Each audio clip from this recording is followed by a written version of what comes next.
The US Embassy in Islamabad has arranged the first ever gay, lesbian, bisexual and transgender pride celebration ceremony and assured Washington's support to the participants. In response, all Islamic groups condemned this meeting as social and cultural terrorism against the Islamic Democratic Pakistan. These students are gathered here to protest against what they say is the US attempts to promote vulgarity in Islamic societies under the pretext of human rights.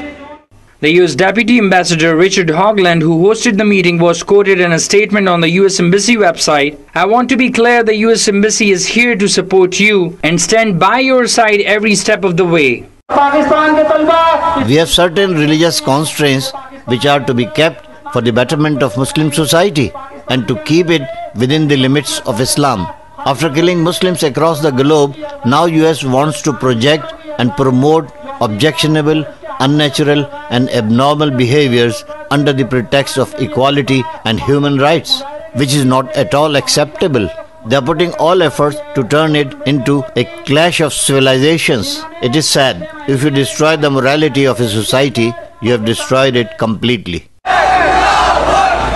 Protesters demanded from the Pakistani government to arrest the participants under the country's laws and said the meeting was tantamount to stabbing the Muslim civilization in the chest.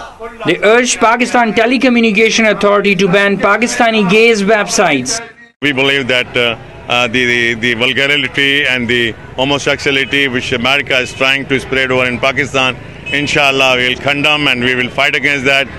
Today the youths of Pakistan, the students of the universities and colleges, they had a very big demonstration over here in the press club, and they have shown their unity against the American culture and the homosexuality and resolve that we will fight against the homosexuality and vulgarity. Demonstrators urged Pakistani government to stop US meddling in Pakistan. Homosexuality is illegal in Pakistan and punishable by a fine and imprisonment for a period of 2 years.